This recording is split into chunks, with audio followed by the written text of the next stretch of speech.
Welcome to Prosperity Playbook.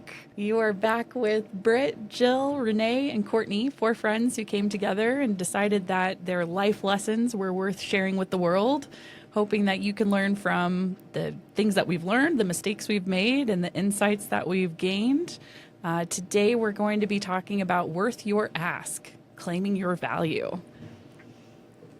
Britt, you've got a fun story about this one. I do have a story about this one. This has been something that's always been really hard for me, being a people pleaser, always putting other people's needs in front of myself. But an early lesson that I learned in this was that confrontation doesn't always lead to conflict, and there's not always somebody that's going to be there to save you if you don't reach out yourself, if you're not willing to do the hard work and stand up for yourself. And when I was in college, I had 13 credits left to graduate, but they were all electives that I needed. And looking at the list of electives at MSU, it was like ballroom dancing, and I could take a couple of sports coaching classes, and I could take mythologies. And, I was a senior in college and really wanted more for myself. And I found a class that was through another community college that was available in my hometown. That was basically an entrepreneurship class where in 8 weeks you launch your business at the end of it. Wow. And it was really super cool, really powerful. But there was this rule at Montana State that you had to complete your last semester with them in order to graduate with a Montana State degree, which makes sense. Yeah. But I wanted to have my degree from Montana State because I had done all of my other credits there. So I basically had to petition for myself to be able to take this class, and went and met with the dean of students. And I had to go into this room with a bunch of people that were wearing suits, and it was super intimidating. I walked into a classroom in Reed Hall, and there were probably 10 of them that were all sitting there staring at me while I pitched this to them. And they basically gave me a hell yes, and I was able to go take this class that was one of the most impactful things I ever did. It was really cool. And then I also received my degree from Montana State. And it was absolutely terrifying. And I almost didn't do it because it felt like I had so many hoops to jump through. It felt like they're going to say no, and then I'll just have put in all of this effort for nothing. But they didn't. They said yes. And I never would have had that experience, and honestly might not be a business owner today if I hadn't taken that class. And you've been so good about sticking up for yourself and asking for what you need. Who were the Not people always. in the suits? Well, you learned to. Yeah. I think that they were all like admins that work on campus. There was the dean of students and the associate dean, and then I honestly don't even know who the other decision makers were, but as a 21-year-old, it was absolutely terrifying. Yeah, I'm sure. But I think that's a really good lesson, though, is that the answer is always no unless you ask. Right. So it doesn't hurt to ask. You weren't going to be any further behind. I mean, yes, you had some hoops to jump through, but I think that's a really important lesson for all of us to remember is you got nothing to lose. Just ask. It's 100% no, or it's a 50% no. Yeah. Well, and it's interesting because even after that, you would think that would have just empowered me to, always ask. But it can be really scary, like asking for a raise. How do you even do that? Nobody taught me how to have that hard conversation. And so, there's things like that I think you have to learn. And Renee, I know you have a story about that.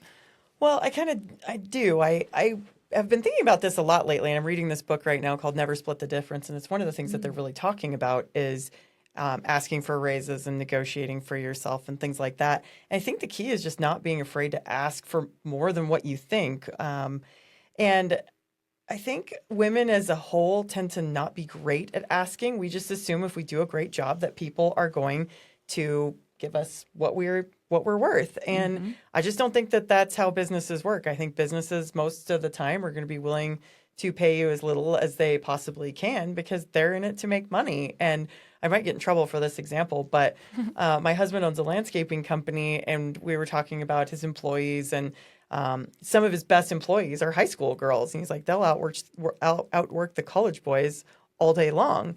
And we were talking in a separate conversation about, kind of what starting wages were and what people were making.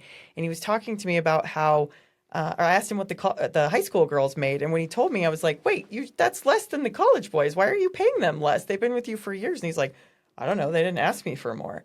And it was a good lesson for him because you could see the wheels turning in his brain like, I should be paying them as much, if not more, than the other ones. But they didn't negotiate it. They didn't think that they needed any more or wanted any more or were afraid to ask or whatever the reason is. But because they didn't ask, they got less money.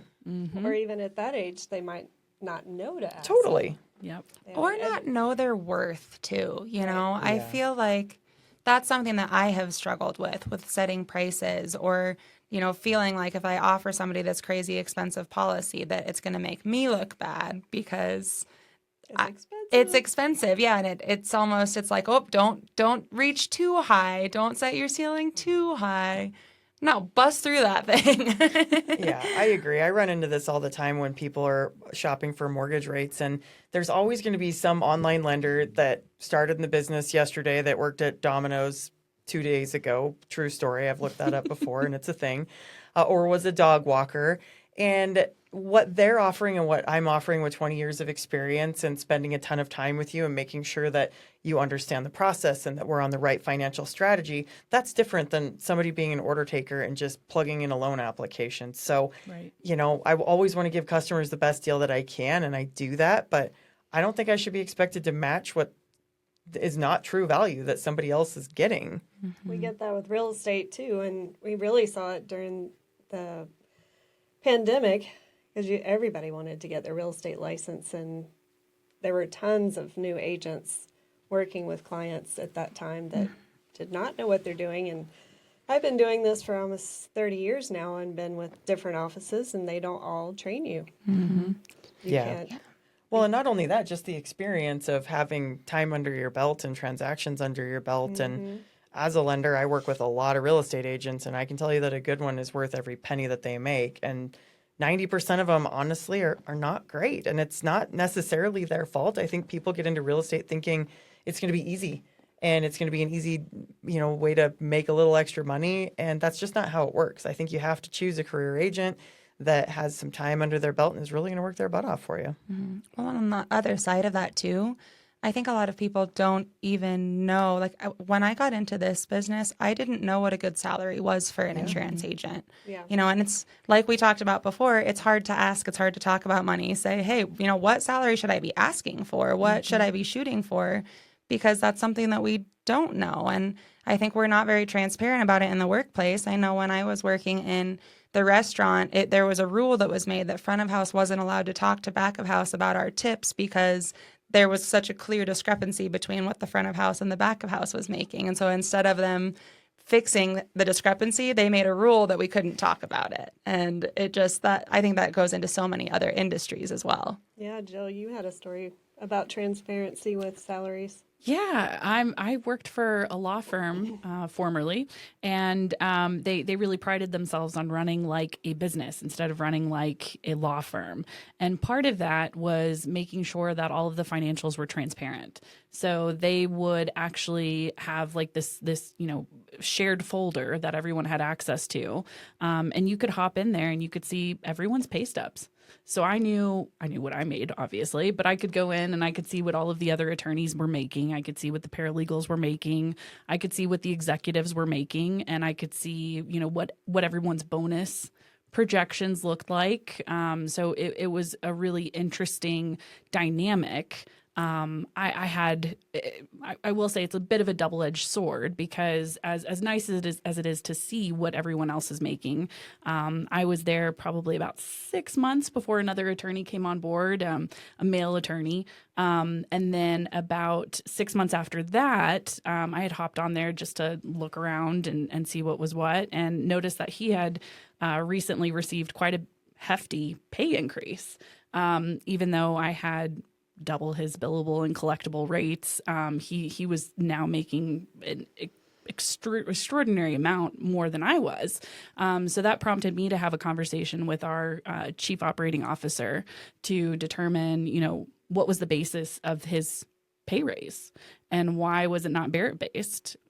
In which case I would have received one at the same time for an equal amount, if not greater, based on our billed and collected amounts. I think it is important to have those conversations, especially in that area in the arena of pay transparency for male and female workers who are working the exact same job, who are putting in the same effort, and even a discrepancy between the amounts that they're making and what they're bringing in as far as value to the company. I got to know, what was the response when you had that conversation? It was left a little bit unresolved because his response was that, well, since that attorney had relocated, that he was taking a lower amount to start. And so they were raising him up to an equal amount to what he was making previously. But I was assured that everything would equalize in January which was about 4 months after that conversation. Gotcha. Well, I commend you for being bold enough to ask the conversation, because I think that's kind of where we fall down on it a little bit. And I mean, even if it didn't result in a raise, at least you brought that up. And I think one of the other topics about raises is being bold enough to ask. And if you get told no, then I think your next response should be, what does it look like for me to earn that? And you're basically advocating for your next raise, and you're saying, what do I need to do? And how do I need to get there? And you're giving yourself a more concrete thing to shoot for. And you're basically telling them, like, this is on my radar and this is what I'm going to work for. Yeah. Absolutely. Well, and they have done studies as well, specifically with the difference between females and males going and asking for additional money and the additional stress that it brings to their lives. But the interesting result was that they actually had females walk in and advocate for a friend. And so they were actually able to get a higher amount when they were advocating on behalf of someone else, as opposed to advocating for themselves, whereas it was pretty much the opposite for the males that were in this study. I actually know for a fact that that's true. Just on a nonprofit board that I sit on, I actually just advocated for our executive director to get a substantial raise and a bonus. And some of the guys on the board were kind of like, well, no, she won't take it. She doesn't like to be rewarded monetarily. And I was kind of like, tough shit. Like, we're giving her the money. It's not like she's going to send it back. Like, we're doing it. And they argued with me. And ultimately, I won and got her what I felt like she deserved. And she would have never advocated for herself on that. And she then heard through the grapevine that I had advocated for her and was extremely grateful, instead of being like, oh, no, I don't deserve it. You know, I've been helping her kind of see her worth, because I think that's really important. We need to help each other know that and build each other up a little bit. I think part of that too is walking in with a plan. You know, you're not walking in to act entitled and ask for this money. You're walking in to sell the raise. You know, you're showing what value you have brought to your company and how you are impactful and how you are irreplaceable and why they should provide you monetary amounts in exchange for that, and in exchange for you staying with that company and providing your expertise. Yeah, and another tactic that I read in this book that I'm reading was, if you think you're at the top of the salary range that you're going to negotiate to, ask for other things. Ask for more vacation time or an increase in what they're paying in your 401k or whatever that might be, and it kind of gives them an opportunity to do it a different way. And if they don't like that, then they can go back to the salary piece of it. But I think it's really important to just ask for something. And I think we're our own worst critics. And so it's hard, especially as women, for us to ask that, because I think we beat ourselves up more than we should. And sometimes it's imposter syndrome too. Britt, I know you've talked about that quite a bit. Oh, yeah. Imposter syndrome has gotten the worst of me several times. And the more people that I talk to, the more that I realize I'm not alone in that. I know that for me, the words imposter syndrome was a relatively new concept that I didn't know existed until a couple of years ago when I was reading more books about it. But really, it's, you know, people can give you praise all day long, but imposter syndrome is when you're not believing those things yourself and not knowing your worth fully to your core. And in being self-employed, it's so easy to compare yourself to everyone else in the industry and to assume that everyone else is doing it better. I was a volleyball coach. I still am a volleyball coach, but I was the high school varsity coach for the last 4 years. And that was the worst with imposter syndrome, because there's such a spotlight on your wins and losses. And you could be the best coach in the world, but when you have a heavy, loss record, it doesn't look good on you as a coach. And I remember looking at all of these other coaches across the state that had better win records and automatically assumed that they were a much better coach than I was. And that obviously, those two things don't even necessarily correlate. You can be an excellent coach and have a terrible record, and you can be a great coach. Sorry, other way around. You can be a terrible coach and have a great record. But it was just, that was something that I really daily had to work on and had to constantly coach myself and remind myself. And it's pretty tough. And in business, it's so interesting because looking around at all of the other people I work with, we're constantly talking about imposter syndrome and the things that we're struggling on day to day. Yet when we're looking at the person directly next to us, we're like, you're killing it. You're doing so great at XYZ. And, you know, the goals that I set this month were based on what you did last month. While that person that they're talking to was like, well, I was looking at you and setting my goals off of you. So we're so damn hard on ourselves. We are. And I think healthy competition like that is actually really good, except that I really feel like your main competition should be you and who you were yesterday. Like, that's it. Definitely. Just a little bit better every single day is kind of what I've finally tried to strive for. I mean, in the mortgage business, everybody knows, like, they show you your production ranked to everybody else, and it's a big deal. And that's, you know, it can be a tough thing. And I know you shared that about your coaching as well, that kind of put you in a tough spot. And that was potentially one of the reasons that you aren't in that varsity coach position anymore, because you knew it wasn't serving you to your highest good, or whatever you want to call it. Yeah, it was affecting my confidence in every other aspect because it was weighing so heavily on me. And I know that I'm a really great coach, and I'm still coaching in a different capacity now, but taking that weight off and being able to just exist, all of a sudden my business is thriving because I wasn't carrying that around with me anymore. Yeah. That's awesome. I love that. And I do think that sometimes it's good to just acknowledge when things aren't working out, or even, not that that was a failure by any means, but I do think people need to acknowledge and celebrate our failures a little bit more. I don't think we give enough credit to that. And I really think that we have to acknowledge that, because if you're not failing, you're not trying hard enough. You're not pushing yourself enough. Yep. So it's okay to have those things. And that imposter syndrome will talk us out of trying the hard things. That's been one of my biggest focuses over the last year or so, is just trying to put myself in rooms with people that are pushing me to do better things and that will also cheer for me. And I joined this mastermind group at the start of last year. And the first event that we did live, I was scared to death to go. I was like, I need a new wardrobe. I need to start doing my nails. I need to do something different with my hair. I need new shoes. And then I almost canceled the trip. I almost threw up. I did buy the new wardrobe. And then I showed up and I realized that most of these people were awesome people, and they all felt the way that I did as well. And by the end of the weekend, I was back to wearing jeans and yoga pants like I normally do and being myself, which was great. But at the second event that we went to, I got on stage and told this story, and I had so many people come up to me afterwards saying, thank you so much for acknowledging the imposter syndrome, or whatever you want to call it. Yeah. Because more than half of the people there felt the exact same way that I did. But of course, we all assume we're the only ones that feel that way. We think everybody else is full of confidence and crushing it, and we're the only one that, like, shouldn't be in the room. Yeah. I feel that way when I go to the Engel and Volker's annual convention, because we have realtors from all over, not just the U.S., but Canada, Mexico, and Europe. And a lot of agents work with high wealth clientele, and so they're dressed that way. But I did the same thing, got the nails done. I rented the wardrobe because I didn't want to have to deal with getting rid of those clothes that I wasn't going to wear after the event. And then, and it was fun to pick out all those items to wear. But I realized that everybody dresses based on where they live and what your culture is. So now I pay attention to, when I go, there are people in jeans and there are people in high heels and suits. It just depends on what their market is. Yeah. And I think it's what's authentic to you. Yeah. Like, if you love being that person in the fancy suit and the high heels, own it.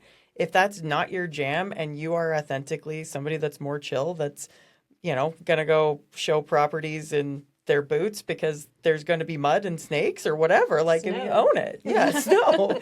So I think people want to know who you really are instead of trying to be somebody else. I read something the other day that said, you got to be who you are because otherwise the people that are looking for you can't find you if you're trying to be somebody else. Absolutely. Well, that was a big lesson I learned when I started this business. I felt like I was trying to be a stereotype. You know, I was trying to fit in this box because that's who's successful. And I have found the most success by being exactly who I am. I'm not, you know, I'm going to swear when you're in my office with me, and I'm going to bring my dog to work, and I'm going to have dog hair all over everything that I'm wearing. And my clients love to work with me for that reason because it allows them to be exactly who they are too. Exactly. And Down that to was earth and authentic. exactly. And you know, we are all our best advocates when we are authentically ourselves. And there's that quote that says, "If I'm too much for you, go find less." And I have been really applying that I like as a that. business owner. You know, I think the quote was said in a relationship sense, but seriously, I'm like, if I'm too much for you, that's completely fine. I don't want to work with you either if you don't want to work with me. Absolutely. I'm not everybody's cup of tea, and that's okay. Totally. My boss came into my office one day, and I think it was like a Thursday, and I had on some seersucker pants and like a white tank top and a sweater. And he was like, "Huh, you're pretty casual today." And I was like, "You know what? I am. I'm very comfortable. Not seeing clients today, still business professional, but I'm comfortable and I'm getting my contracts done." So, I mean, is there a complaint there? Well, there used to be a day called Blue Jean Friday in Bozeman, so I think the Chamber of Commerce started it so people could feel more comfortable being casual. Absolutely. Yeah. Yeah, I think it's really shifted now, though. I mean, I think, like you said, there's certain markets where it's still expected to be dressed to the nines, but I don't think Montana's that market. And honestly, my approach has been, I want to prove I'm not the stuffy banker. Yeah. I don't want to be the one that everybody's scared to go talk to. I want to be in yoga pants or jeans, and so that you feel comfortable coming and talking to me like an everyday person. Right. And that, I Yes, think, is I really am where it answering my happens. phone on the surfboard right That's now. right. That's right. Or the boat. Yeah. Doing loan applications on the boat. Yeah. It happens. Yep, it happens. I I've can't done Zoom calls. imagine. Yeah. Can't imagine wearing 3-inch heels in the snow or ice, but I've seen realtors here do it. I did it for years and then learned my feet didn't actually really enjoy that. And I still think they're pretty. Don't get me wrong. I still have all the pretty shoes. I just don't wear them very often. Yeah. They're painful. Yep. Especially the pointy toes. Well, and I think that, you know, claiming your value, this also applies to relationships, you know, being able to have honest conversations with your partner, being able to ask them for help. And I think it also transforms into having that honest conversation and not expecting them to be able to be a mind reader. You know, I'm definitely guilty of that. Yeah. That's a good one. I actually learned that one as well in my marriage is if I want something, I actually have to ask for it. I can be making dinner and my husband can walk in the door and go sit at the counter and I can be pissed that he's not helping me make dinner, or I can say, "Hey babe, would you help me make dinner?" And he will. If I just ask, he will do it. Yep. And then there's no fight. There's no like story in your head about, well, he thinks he's so much more important than me and making, you know, no. I think you just have to ask for what you want and know that your partner is willing to help you. And if they're not, find a different one maybe. But but I think you do need to know that you're worth asking for help and having the help. And I think on that note as well, one thing I had to really learn from my husband was how to take a compliment. He used to like say, "Oh, you look so nice," or he'd say nice things to me. And I honestly didn't believe it. I just kind of me too. glanced it off. And then he kind of stopped giving me compliments for a while. And I asked him at one point, and he was like, "Renee, if I try to give you a compliment, you are just going to glance it off and not accept it anyway." And I was like, "Oh, dang." And I really had to think about that and learn how to, it's still really hard for me, I'm not going to lie, but to just say thank It's you. like the imposter syndrome. It is. It's exactly that, just to say thank you. But one of the biggest things I realized about it was as my daughter got older and she's just about to turn 16, but she's watching me and I want that girl to own those compliments. I want her to have all the confidence in the world. And it's the one thing that really got me to start loving myself more is I want her to love herself as much as she should and make herself a priority and be confident in what she's doing. And you know what? I can tell her that till I'm blue in the face, but until I actually do that in front of her, she's not going to. I went through a hard time in my previous life. after going through divorce, and I remember thinking, I want to be the person that I enjoy hanging out with, and then other Yeah. people will enjoy hanging out with me. Absolutely. Something that's pretty funny about my compliment experience is it becomes a compliment battle.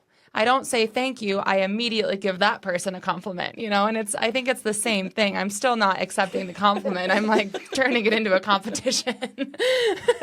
Or we tell them where we bought it, or Yeah. It has pockets. Right. It has pockets. That's my favorite. Or oh, I've had this forever. Or Yeah. I saw somebody the other day that posted like, oh, look at this. I got it for $11 at Ross. And it's like we all have to like make something. excuses. Yes. Something Yeah. a little self-deprecating. And I think there's some good self-deprecation. Don't get me wrong. We all need to be able to laugh at ourselves and make fun, but we need to be able to see the good stuff and really know that that's there too. And I think the more that we talk to ourselves in our internal voice about that, I think that matters a lot.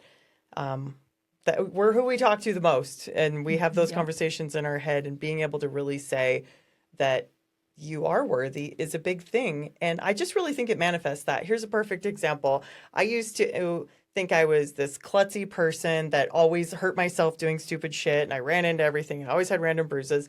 And like that was the narrative forever. And my husband would give me a hard time, my daughter would give me a hard time. It was just a known thing that Renee just runs into shit. My husband does that. And then all of a sudden I just was like, you know what? I'm just going to stop telling myself that. And I literally just decided I'm not a klutz anymore. I don't run into things anymore. And it literally stopped like immediately, That's overnight, amazing. never happened again. So I think there's a lot of power in our little brains. Power of Absolutely. positive thinking. Yeah. why It they- becomes a self-fulfilling prophecy. Exactly. Words have power. That's why they call it spelling. Oh, I like that. I had not heard that. Amazing. Put a spell on ourselves. Exactly. Yep. Trick Yeah. myself into being a friend that I like to hang out with. It manifests though. Yes. Yeah. Thank you so much for tuning in to the Prosperity Playbook. Here's to empowering each other one story at a time.